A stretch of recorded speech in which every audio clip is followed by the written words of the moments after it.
are joined from San Francisco by Samer Kawar. Welcome. Thank you. Thanks for having me.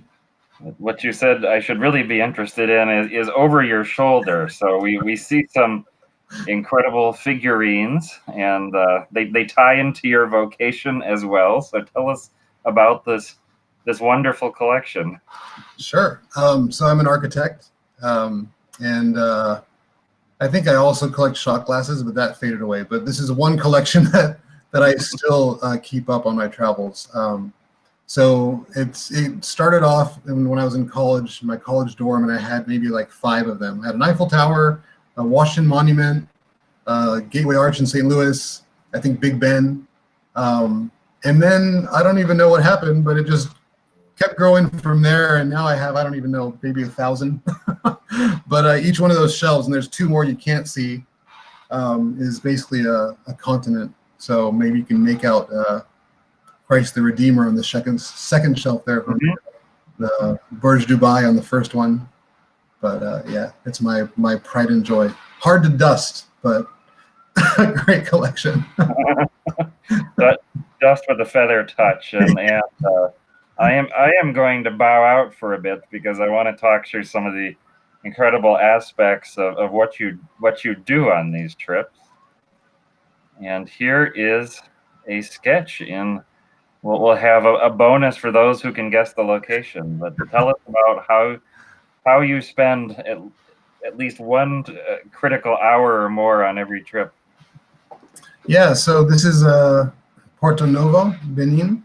And so for me, I've as an architect, I started sketching in '99 before I even finished college on a backpacking trip in Europe. And so for me, it started out just to really study a building, the details of the building that you really wouldn't be able to study if you were just looking at it for a brief period of time. And so it's something that I just kept doing since then. So I've been sketching for over 20 years now. And what it morphed into as a world traveler is an incredible way to connect with locals.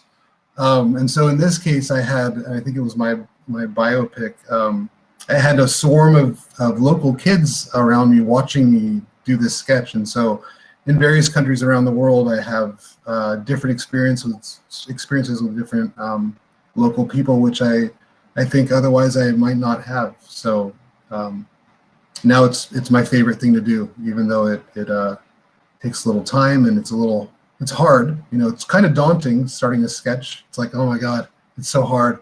And then I just start doing it, and somehow within an hour or 2, it's done. I get lost in like a little daze. So it's fun for me. This is me and Bagan.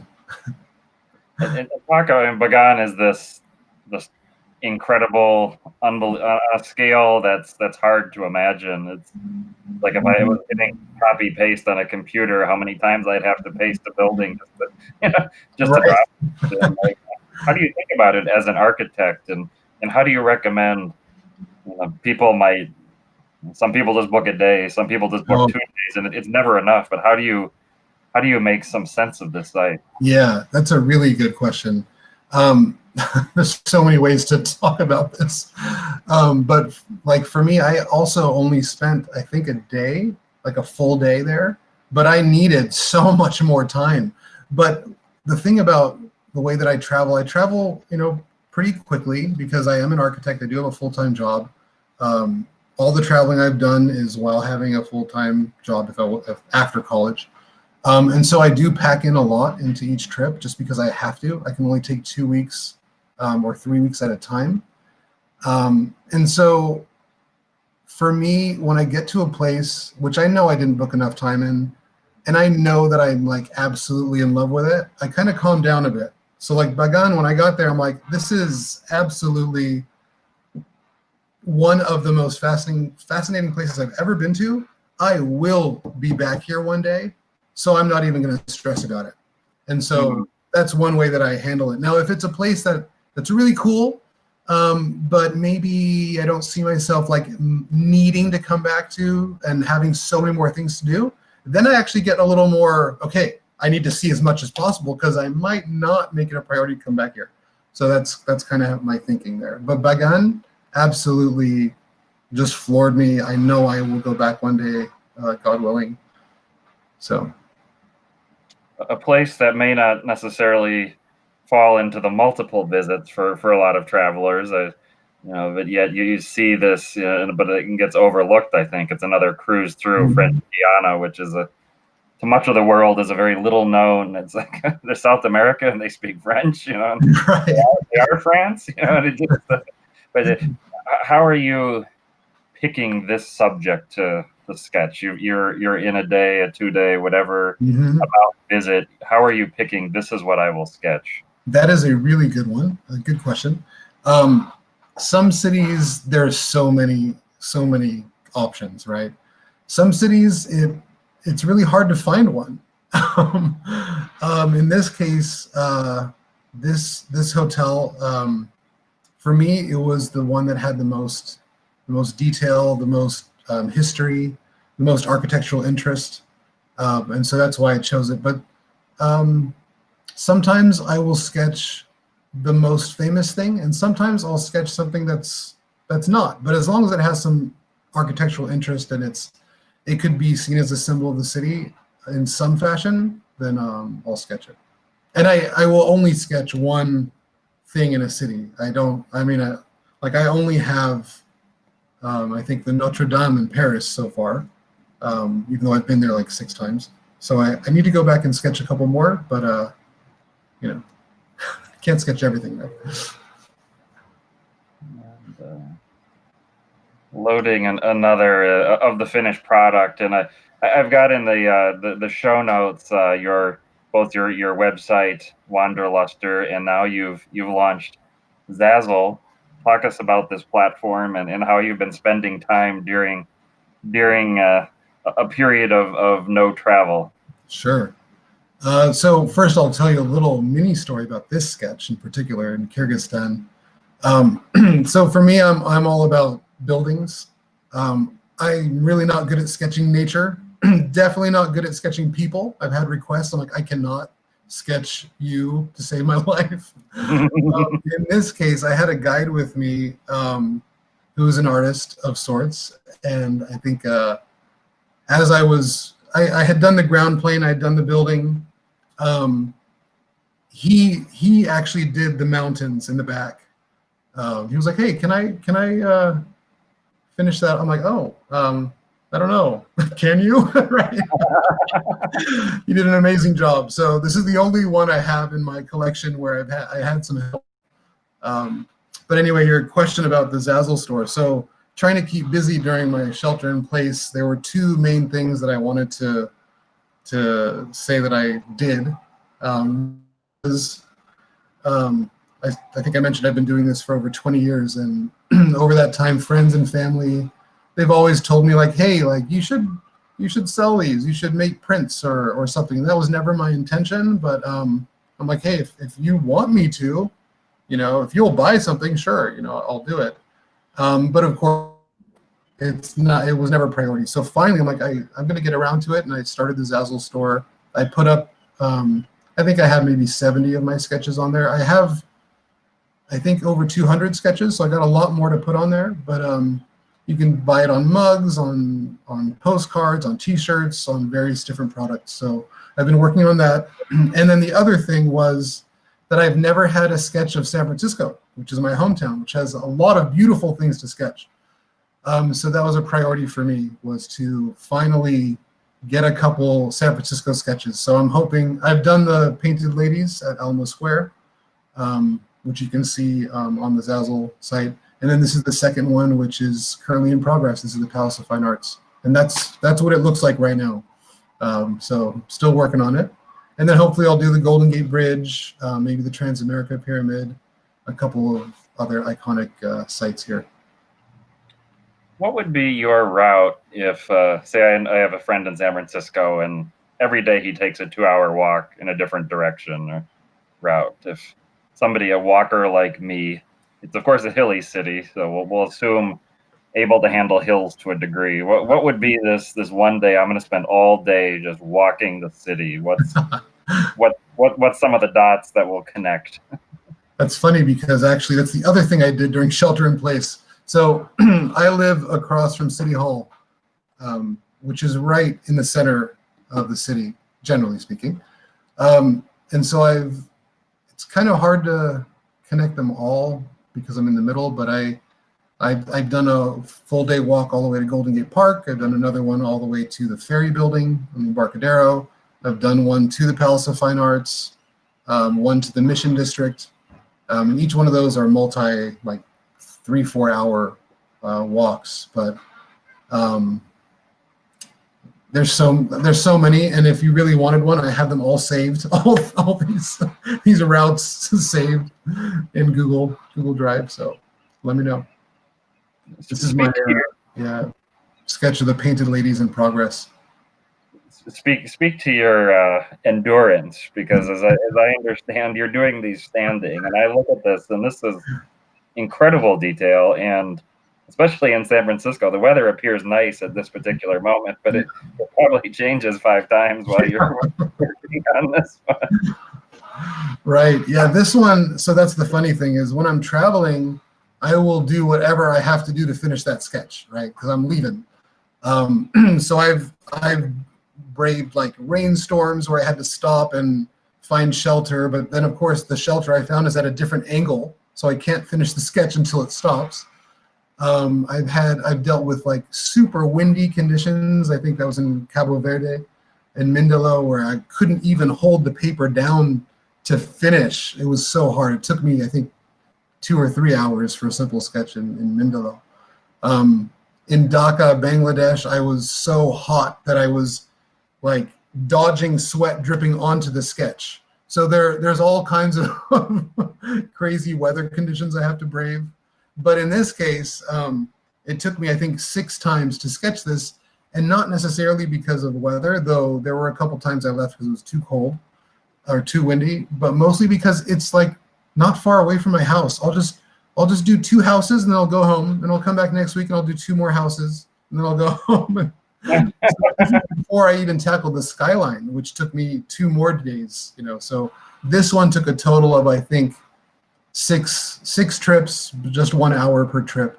But also it was a nice excuse to get out of the house and into a park, into a beautiful park. So I use that as another excuse. Like, oh, I'll just come back and take a break in a park before I go back home. So we've got a custom order request. Oh yeah. I just looked at your store and noted that you do not have the Bangui one on a coffee mug. Oh, okay. Is it possible to custom order it? Absolutely. No, I'll put that up there after this for sure. Thanks. This is fantastic, and I feel like so many of us. I mean, I had this idea. I was gonna get my photos organized, and I've done absolutely nothing to organize my photos. That's what I was saying. It's like if I don't do these things that I've been meaning to do for so many years now, then I'm just lazy. Like there's no excuse anymore, right? The other funny thing I was going to mention about the Bangui sketch, it's like, who is going to buy that stuff? If it's not EPS people, like who's going to buy that? So thank you. But that is George, and he corrected you, I believe. He said it's a mosque in Novo Benin. That's right. Sorry. Thank you. Yeah, the Grand Mosque. Yeah. And Mehul is asking, what do you sketch with? Traditional pencil or carry different grades? It's a mechanical pencil, and I think I've been using that same exact pencil since 1999. Wow. And I'm going to put this on full screen. So talk about this full, because I feel like many of us travelers have seen a spot like this and probably don't pause to reflect. And walk us through this landscape and what you're learning by taking this. I think travelers 50, 100 years ago would have paused for hours to reflect, and now we just move on to the next thing so often. Right. No, this was an amazing experience. So this is the Kutamaku area of Togo, which for me, when I went to West Africa, this was the #1 highlight for me as an architect. I studied this in school. So to see these in person was absolutely amazing for me.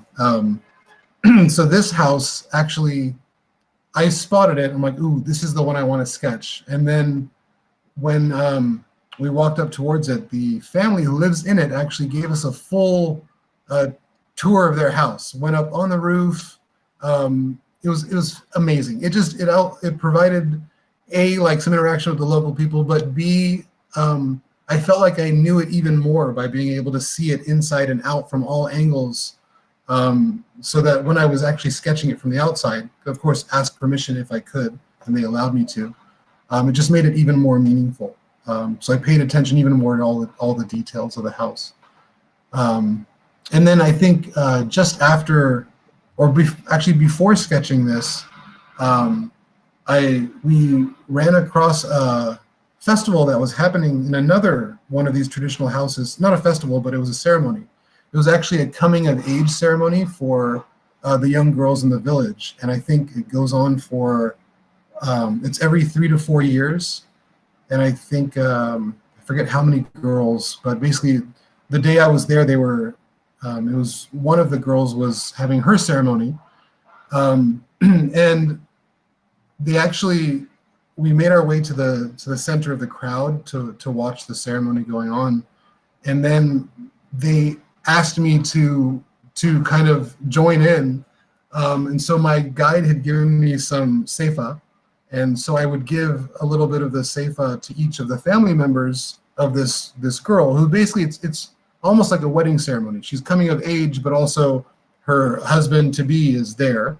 And so as I would give a little bit of seifa to each of the family members, they would all like do a little song, like la la la. So it was an amazing experience, and I was told not to take any pictures. But by the end of that experience, interacting with these locals, I was offered some chukutu, which is their local sorghum beer to drink, and then I was like totally welcomed into their world. They told me I could take all the pictures I wanted. It was an incredible experience. So this sketch just reminds me of all of that. And, another good reason to sketch. It's like putting all your memories into one piece of paper in a way. And tell us about, if modern architecture is the right word, when you're seeing very modern structures, and I see these iconic buildings in different cities, and being just a layman, it's just, oh, do I like that or not? And sometimes like all the airport terminals in the world look like nowadays they copied Norman Foster design somewhere. But I'm just curious, the Somaya in Mexico City, I know very well. I visited. It's breathtaking. The building on the far side is in Baku, Azerbaijan. I've constructed since my visit. And I'm just saying, from your professional vantage point, how are you critiquing or evaluating these buildings that are intended to be showpieces?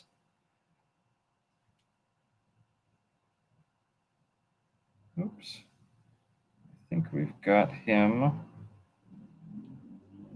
think he froze up. He just lost the connection for a moment. We've taxed the internet so much with this overwhelming artwork.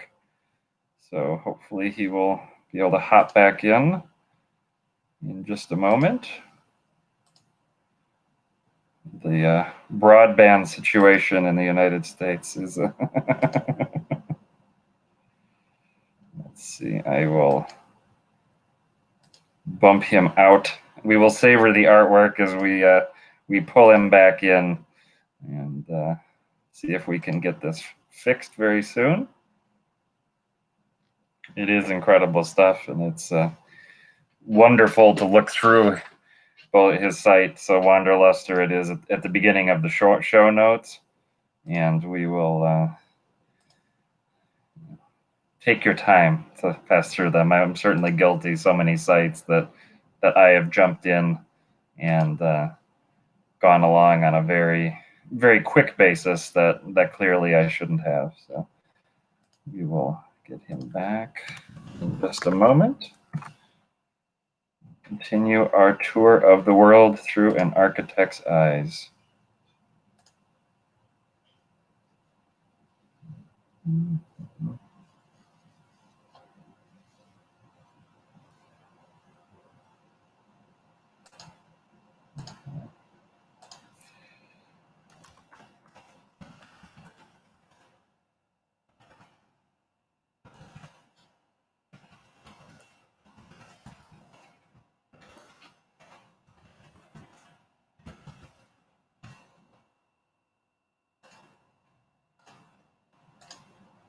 are getting him back. So that's that's one statement about the the U.S. So the might of Silicon Valley and the way U.S. infrastructure is, we still can't get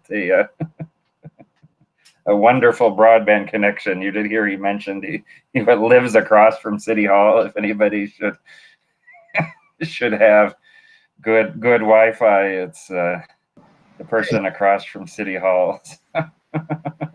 Hey, there you are. what happened there? You were saying something so profound, and it's just froze. I thought something happened to you and you left me. What happened? Okay, so where you froze up was you were about to answer about how you critique and evaluate these modern showpiece architecture that so many countries and cities find themselves building. Oh no. We lost so many minutes of wisdom. No, I was just I don't know what part I dropped off on, but I guess I was saying that I like modern architecture as much as I like historic architecture, and for me, when I'm doing my research for trips, I do a significant amount of research on modern architecture so that I don't miss out on some of the stuff that's been built recently. So sometimes I come home and I'm flipping through an architectural magazine and I see some amazing building that I didn't even know about because maybe it's not on your guidebooks or your typical research publications that you might look at. Yeah, it might have been built in a business district or something. Right. Yeah. Totally. Yeah. So there's a lot of that I try to see as much of that as I can too, because it really fascinates me just as much. So. And what are some of these discoveries of new places that should be iconic, yet the Instagrammers haven't found them? Ooh. There's a lot of that's a good question. I don't know if I can think of any off the bat. There's some I can think of that are actually pretty iconic, like the library in Minsk, Belarus. I think everyone knows about that one. I don't, so that's my. Oh, really? No, you must. The National Library. It's like I can't remember what geometric shape it is, like a dodecahedron on a pedestal, basically. And they light it up at night with all kinds of color. It's crazy. It's amazing. Okay, I'm pulling it up. When was this thing built? Oh, it wasn't like recent. 1992. Yeah, it was like 20. Or no, wait, no, that's when the first building was 1922. Okay. That's clearly not it. I'm like, I don't think it was recently, but it looks really modern. Oh, really 2006. So yeah, I either don't recall or just totally flood that. Oh yeah, that one is. I think it's pretty mainstream on the sites list in Minsk. But good to know. It looks like it's fairly far outside the city center. Yeah, it's not. It's right. It's not right in the city center. You're right. So okay, so I did. Yeah, I think I did for sure miss that. I went out to boy, I'm blanking on the name. It's a monument, one of those needles to the sky type things. That's Mound of Glory. Yes. Yeah. So that I saw, but this I clearly missed. So yeah, well, it's a reason to go back. I love Minsk. Shame on me. Yeah, actually that is one that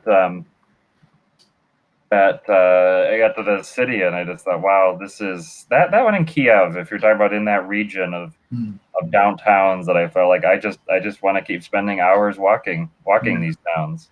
Yeah, nice. Two of the cities that where you left your blog off in 2016. Yeah. We shouldn't really talk about my blog. But I've been to one, so I can't speak so much for the other, but definitely do not seem planned.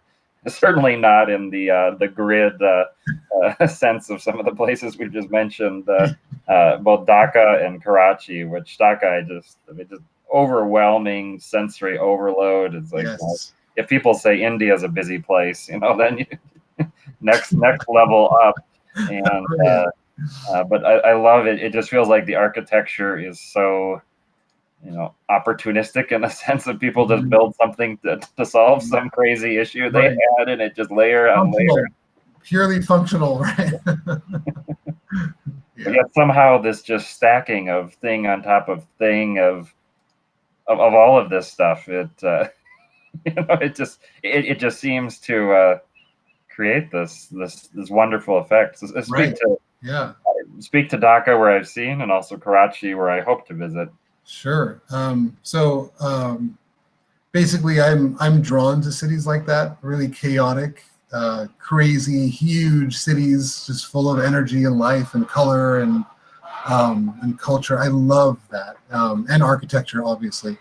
But I feed off that energy in these big, crazy cities. There's a number of cities that I think are often discounted by certain travelers, like I don't know, Douala and Conakry, Lagos. Sometimes those are the cities I love probably the most, and for a number of reasons. A lot of it is because they're discounted. I love them because they're just not. There's often times, and maybe in every single one I mentioned, I'm the only person walking around there taking pictures. It's like you have the entire city to yourself. And yeah, there's some precautions you need to take when you're in a city like that. But I don't know. I love them. I feed off the energy of them. And I love finding interesting things in those cities that some people may not have found because they just continued on to the next, like Conakry is a big one for me. Well, like the Port de Boulbinet, that place is fascinating with all the fishing boats. That area of Conakry. I mean, it's a dirty, smelly city, but I like to find those jewels in those cities that make it totally worthwhile. So Conakry, I think, is one that a lot of people have just transited. I mean, they pass it up, and in these interviews I've been doing, it's been interesting how so many times different areas of West Africa have come up as costs are problematic, some logistics is challenging, language could be an issue, but time to get amongst the most rewarding for travelers, and clearly you share that as well. Yeah, I did a sketch in Conakry also of the Grand Mosque. And then also I went to the Keita Fodeba Center for Acrobatic Arts.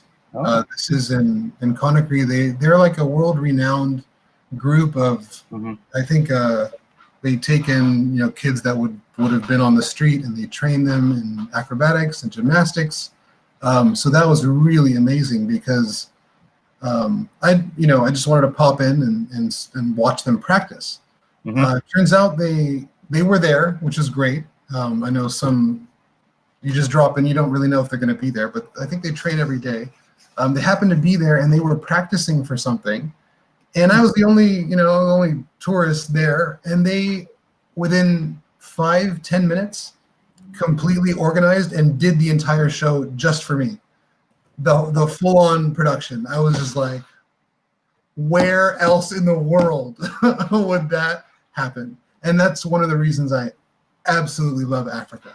There are experiences that you can have there that, like, I mean, what if I walked into some acrobatic arts place in Spain? They're just gonna perform for me? No, there's some experiences that you can only have in those parts of the world that are where you're unique as a traveler. You're the only one there. They want to show you what they can do. They're excited that you're there, that you've taken the time to visit them, and it just makes for the most amazing experiences. So I'm not only interested in architecture. This is what I'm trying to say. Oh yeah, of course. And connecting to where you reside, I felt in visits, say to West Africa, that if somebody's interested in entrepreneurship, that it's such an incredible region because you've got this young population, you've got this energy and resourcefulness that you see, whereas when I visited San Francisco in recent years, it's a wonderful city in many ways, but the iconic and often low tech bros. I mean, it doesn't feel inspiring to be an entrepreneur. In the city, it's those like very aggressive bros that are like 10 years ago they would have been on a Wall Street trading desk, and then Silicon Valley itself is just unwalkable corporate campuses. So if you want to be inspired startup, I mean, am I wrong? Is that No, you're not wrong, but it's my home. I didn't grow up in San Francisco, but just 30 minutes south in Fremont. So Yeah, Can't wait for it absolutely. I mean, it is a wonderful, iconic destination. Yeah. But I was just thinking about entrepreneurship feel. That element of it, I feel in say just sitting in Lome Airport. I feel more of an entrepreneurial buzz Totally. than next to a smoothie shop. Totally. Yeah, you're right. Speak about so you said 30 minutes outside the city, and there's visitors that fly in and are only in downtown San Francisco, which is of course wonderful. I guess the next most common thing would be to head up to wine country. Talk about some of the other directions you can go and some of the interesting regional spots and what's within a few hours. I mean, you could go down to Monterey. I mean, there's just endless Salinas, different areas. But what are some of the favorites for you to take when you have family friends visiting, perhaps? Yeah, Napa definitely. If you want something a little bit different, the Napa Sonoma, which is not far from Napa, but it's maybe a little bit less traversed wine country. There's a Mission in Fremont, Mission San Jose. Gotta plug my hometown there. If I could interrupt, so let's say your hometown. Yeah. And if somebody decided to base themselves in Fremont, and they'd like to be able to day trip, say, into San Francisco City one day, and they have other interests, is that a good base? Are there other areas that would be more suitable, you think, taking into account public transport? Yeah, I mean, Fremont maybe not the best, but it depends on what your interests are. It's kind of in the South Bay. If you're interested in Silicon Valley, like Gilroy and going south, Monterey and all that, yeah, it'd be pretty good. But if you want to be somewhere centrally located where you have Napa here, Tahoe over here, the beach over here, and then Silicon Valley, then I would say somewhere in the East Bay is probably the best. Maybe like Oakland, or Hayward, something like. Not far from Fremont though, so maybe Oakland is your best bet. At least you've crossed a bridge, so it's more accessible to all the freeways. Yeah, I did. Actually, for one of the TCC meetings I attended, I think the first time I met you in person, I stayed at, maybe it was like a Four Points that's right on the bridge, right on the bus route into San Francisco downtown, but it's on the east side, and it worked out very conveniently, and there wasn't like $70 a night parking charge for those with a car. Yeah, Berkeley and Emeryville are good options too. Berkeley, Emeryville. I think it was Emeryville. Was the actual city of the name. Yeah. Is there a cuisine you fancy yourself an expert in enough to say that these are my go-tos in the area? Ooh. In San Francisco, yeah. I mean, I have my favorites here, but like I have my favorite tapas spot. I don't know what's open anymore though. Like some of these places might be closed, like permanently closed. But I got my favorite Thai restaurants and stuff like that. You're not helping us without providing names. Dish. You got a message. I mean, I'll say that I think my favorite place is it's called Coqueta, and it's on the Embarcadero. And you're not too far from the ferry building. Absolutely love that place. I have so many. Like we could have an entire 2-hour episode just talking about restaurants in San Francisco. You've only given us one. Spit out a few more of that. More internationally. Come on. I've been here for the last 6 months. Let me talk travel. No. All right. So many of us world travelers have a blind spot of where we have some ancestry. So what do you know about travel to Jordan? Oh. Like recent, like I haven't been to Jordan and Syria in a little bit, but I feel like I know Jordan and Syria really well just because the first time I went there, I was 2 years old, because my grandparents and all my family lived there. So that's what got me started in traveling, just like these experiences as a kid. Every other year we would go there, and I'd spend um, 2-3 months at a time. So summers, my entire summer was spent in Jordan and Syria every other year.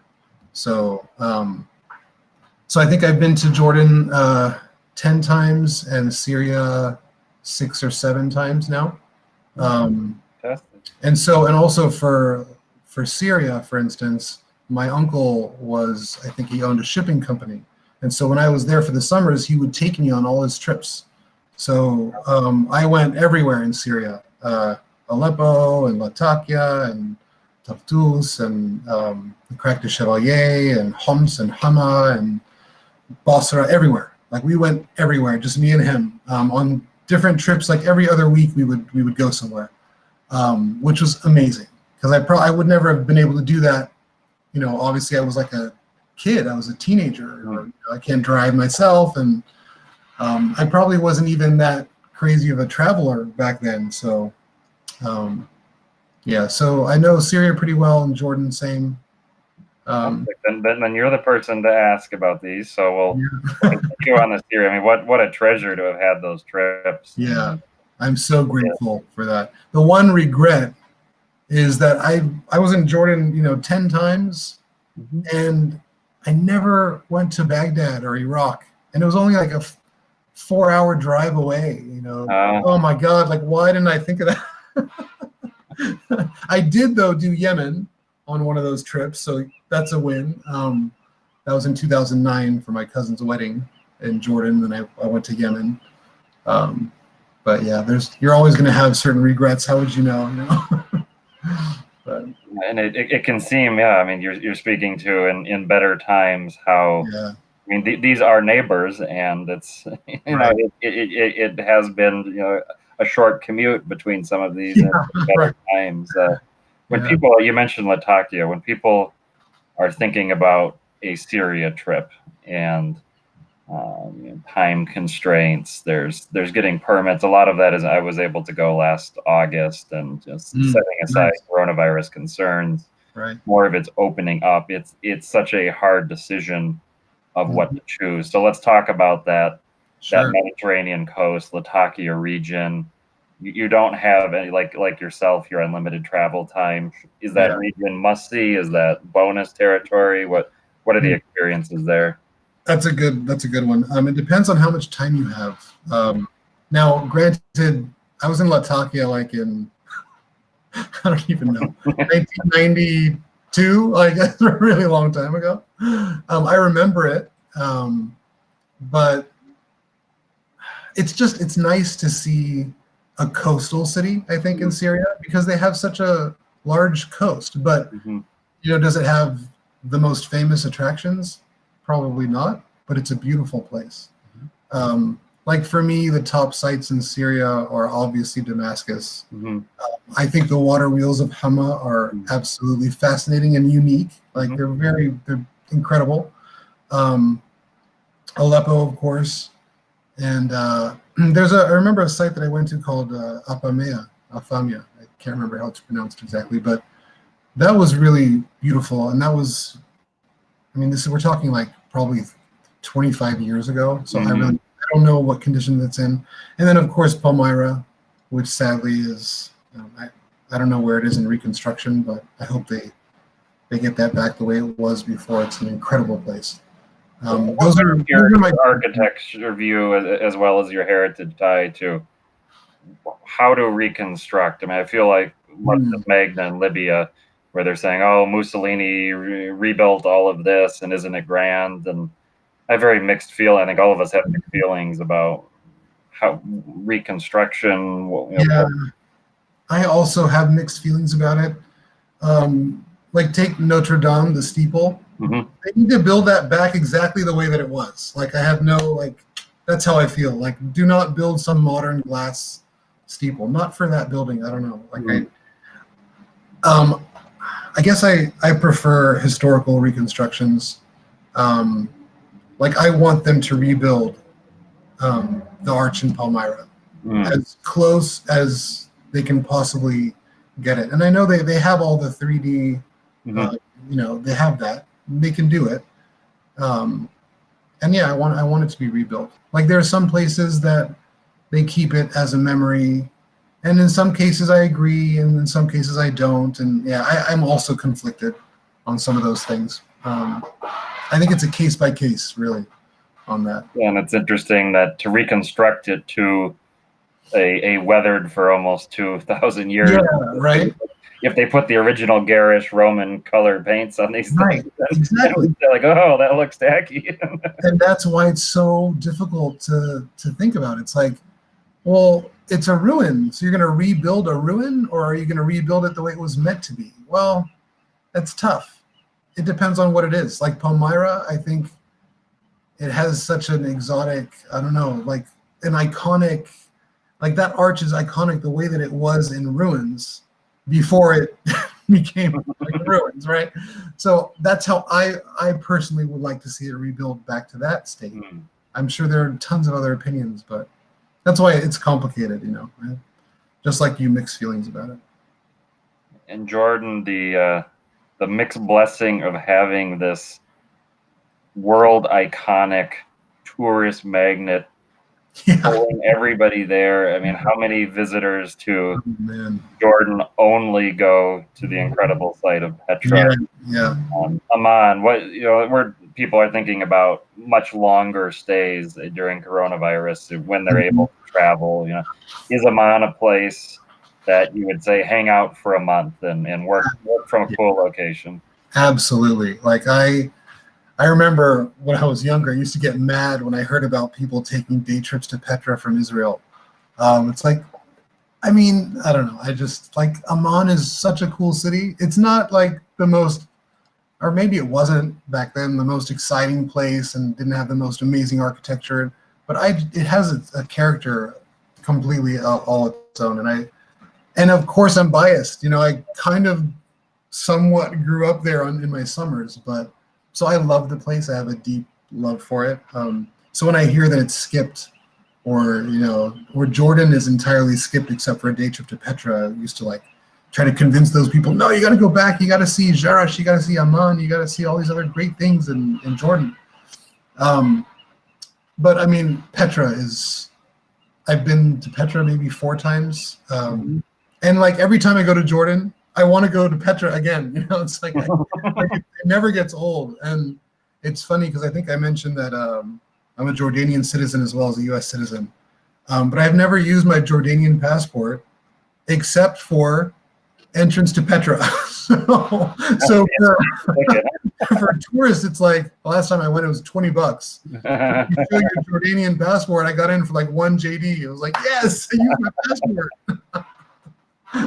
So that's the only use so far I've had for it, because my trips are all multi-country, and so if you start with one passport, you must continue with that passport for your entire trip.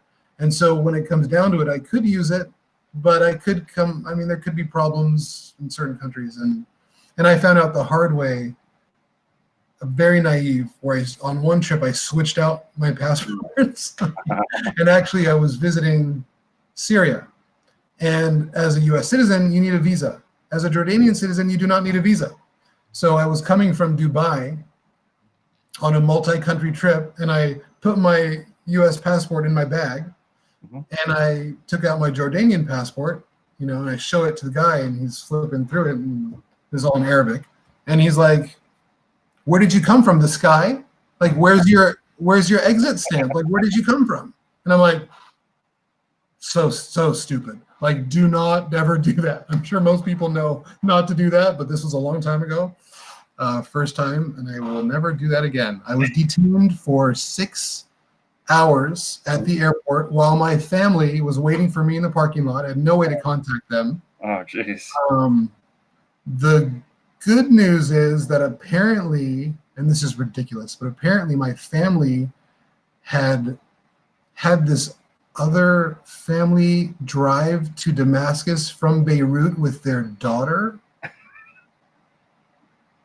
Yeah, and they were trying to have us meet. I'm like, we are not that kind of a family. It's like arranged marriage. Like, what are you? So when I found that out, I was like, thank God I was detained for 6 hours at the airport. That's what you get. How come you don't even tell me that you were planning to do that? So, all things happen for a reason, right? How did we get on to that subject? I don't know, but it just popped into my head. How should we appreciate Arabic calligraphy? Oh, interesting. I mean, I love it. It's beautiful. I can't read it. I can read Arabic. I can read and I can write it. It's really hard for me to read calligraphy because it's just it's art, I wish I could do it. It's beautiful, but yeah, I don't know. I don't know what else to say about it really, but other than I wish I could do it. Maybe something I could do during shelter in place. Learn how to.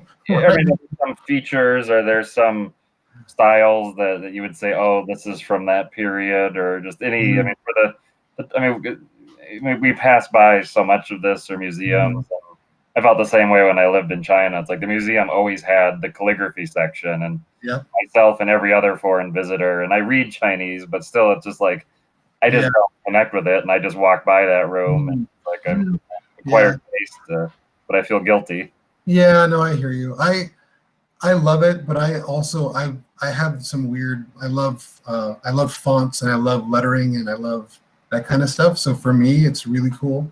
But I think you kind of need to study it a little bit to appreciate it. Like there's so many different types of Arabic script, like Kufi, and I forget all the names, but I think if you spend a little time researching it a little bit and the history of the type of script, it'll, just like when you're visiting a new country, like research a few things first before you just go there, and you're going to enjoy it a little bit more. You're going to be like, oh, I remember reading about that place. Oh my God, there it is. How awesome. Otherwise, you just get there, you're like, oh, that's cool. And then you keep going, right? So I would equate it to that. Do a little research. It'll come to life a little more for you. You did not mention the spot I couldn't say wanted to see more than Petra, but I was willing to drive into a village with spotty maps, paper maps, and one of those lanes where it just kept getting narrower and narrower until it was clear the car could not proceed farther. And so this is Madaba, and Madaba map. So for those that on the way to Petra have skipped it, can you shame them for me and explain it? Explain it with your sketch eye. No, I think it's definitely a must see. That's where the mosaics are, right? Yeah, absolutely fascinating. It has been a long time since I went there. I think that's got to be at least 20 years. But it's a must see, and it's really not hard to add on to an itinerary if you're going down to Petra, really. So, yeah, highly recommended. One of your sketches that caught my eye, they all catch my eye in different ways, but in terms of a destination I bypassed and need to go back and visit is Odessa. Oh, yeah. If you ask me what one of my favorite, I always have to say one of my, I don't like to say favorite, but one of my favorite countries in Europe is the Ukraine. And I love Odessa. It was the first city I visited in Ukraine.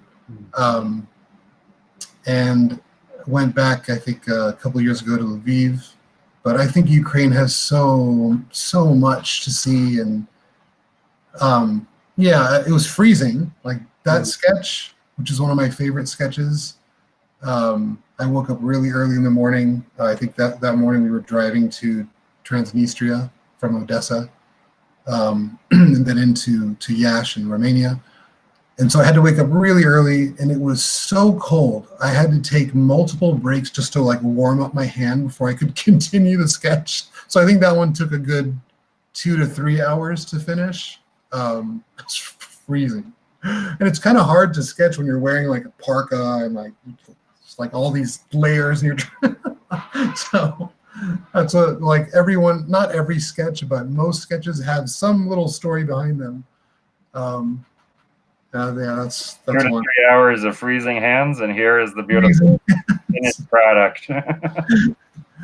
Like, it doesn't look like it should have taken 2 to 3 hours, but that's why. It was really cold. The one I don't believe you've sketched, and I think you said that when you have a passerby fill in the fill in the nature is Everest. So talk about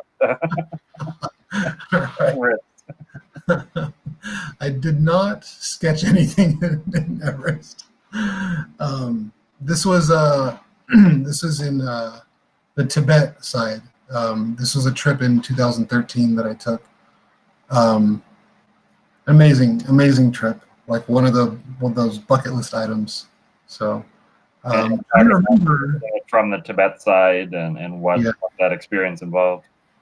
Yeah, we drove there. So we drove all the way there. I remember there's a monastery, Rongbuk,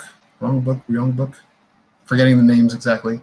I remember on the way there, the altitude was, it's so high that somebody on our bus, we had to stop. Well, first the bus, right. The bus broke down. That's what happened. The bus broke down at high altitude. And one of the people needed to get oxygen because we were waiting there for, I think, 5 hours for like another bus to come pick us up. That was a pretty crazy experience. But there were some local shepherds walking around that came to see what was going on. And so we got to talk to them. And I think I practiced some, words with them and took some pictures. So that was cool. You can always make a good experience out of something bad that happens if you have the right attitude, right? Unless you can't handle the altitude, then it was not fun for some people up there. And then sleeping up there is just like, that's an experience by itself. Just like, how do you sleep when you can barely breathe and you're freezing cold, It's like a lesson in survival. But yeah, definitely a memorable, amazing trip. Wow, fantastic. And I did sketch the Potala Palace on that trip in Lhasa. That seems like one that you probably got a few inquiries from security guards. No, actually, funny enough, no police on that one. Because a lot of my sketches I had like police telling me to stop, but that one I had swarms of people like constantly interrupting me to take pictures of my sketch, of me sketching with them, holding up the sketch. A lot of interest, like curious locals and even other travelers. I guess I was just standing in a very popular like spot.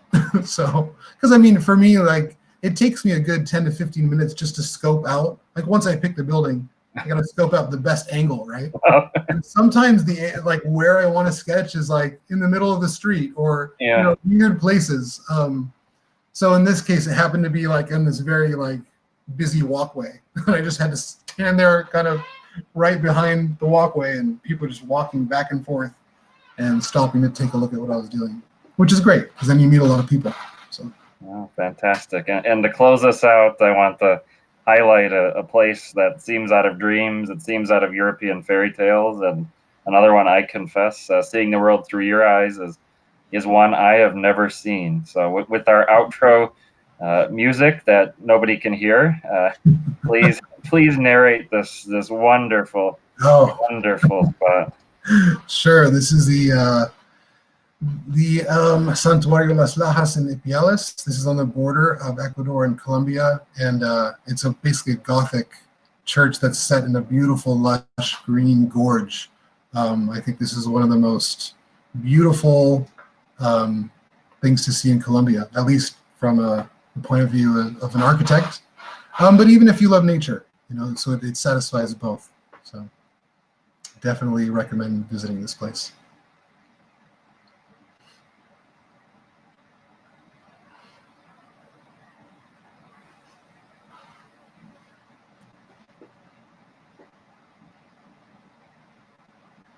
So, let's see. I kicked myself entirely out, but I believe I'm back, and I just wanted to know where this is in Colombia and the logistics of visiting. Oh, sure. This is on the border with Ecuador in the city of Ipiales. And I visited it. I flew from Medellin to Bogota, connected in Bogota to Pasto, where I had like the best empanadas I've ever had in my life. And then we drove down from Pasto to Ipiales, spent the night there, visited this early in the morning, and then crossed the border to continue on into Ecuador. Fantastic, and thank you for these wonderful sketches. Everybody do check out show notes, the links, Wanderluster, Zazzle. Get some merch. Support the artists during lockdown and support the travelers. Thanks, Stefan. Good night.